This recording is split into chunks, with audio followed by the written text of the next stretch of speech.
The man suddenly discovered that inside the burning table leg, there seemed to be a golden scepter. He urgently contacted an American relic expert, but just when the man thought he would get a huge reward, he didn't expect that everyone had already forgotten about him. He was even stopped by security when he tried to touch it. He watched the scepter being sent into the basement. Jackie suddenly came up with a bold idea. At midnight, Jackie sneaked into the records room during a work break. After finding the blueprint of the basement, he told Nick to follow the vent coordinates to arrive right below the bank basement. Then Nick used a mini camera to determine the position of the safe. At the same time, he also found the hidden infrared sensors to make sure the plan could go smoothly. They built a replica of the same safe. After studying it, they found the safe was made of solid steel plates welded as one piece. Even the door was cast from tough aluminum cobalt alloy. If they used a drill, it would take them at least 3 hours to break through. But the guards came down to patrol every hour. This left the two of them at a loss. One day on his way home, Nick saw some workers accidentally knock over a beer barrel. The huge water pressure instantly burst through the valve. This gave Nick an idea. He told his idea to Jackie, so the two agreed to act the next night. But when Jackie went to work, he found that the bank had tightened security. They had even installed new cameras. Jackie quickly contacted Nick to discuss a plan. Nick knew the bank was preparing to move the scepter. If they canceled the plan tomorrow night, they would miss this chance. So the next day, Jackie came to work as usual, then secretly watched every move around him. After making sure it was safe, Jackie immediately headed to the control room. Then he took out the toolbox he had prepared. After plugging the cable into the surveillance system, he quietly waited for Nick's instructions. As the time got closer, the supervisor still showed no sign of leaving, so Jackie had to deliberately spill the cleaning liquid, and then ran out taking the chance. At this time, Nick had already reached the designated spot through the sewer. He urged Jackie over the radio to cut the cameras. Luckily, Jackie arrived at the control room just in time. Only then did Nick feel relieved. Next, Jackie hacked into the surveillance system and shut down the basement's infrared detectors.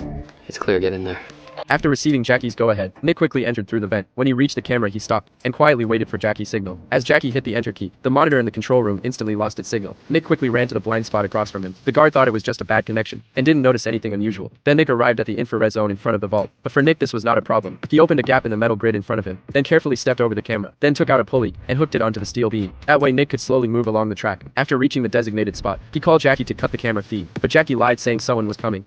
I got company. And he did this just to stall for time. Nick had no choice but to wait quietly. But what he didn't know was, Jackie already had another plan. No matter how Nick called on the radio, Jackie still stayed silent. Nick hung there for 25 minutes like that. Just as he was about to retreat, Jackie responded just in time. Then he cut the camera feed again. This made Nick breathe a sigh of relief. At the same time, the guard thought the monitor had another bad connection. After checking, he found no problem. The captain immediately felt something was wrong, so he called a security company to send someone for repairs. At this time, the supervisor also noticed Jackie hadn't come back for a long time. When he went to the control room, he found Jackie pointing a gun at him to prevent the supervisor from ruining his plan. Jackie had to lock him in a small room for the time being. At this time, Nick had already opened the infrared power box. After cutting the infrared system, Nick took out a high temperature torch and cut a hole in the safe steel plate. After fixing the valve, Nick inserted a hose into the hole. Then Nick opened the valve. Once the inside of the safe was filled with water, Nick immediately put in the detonator, then retreated to the corner and pressed the detonator.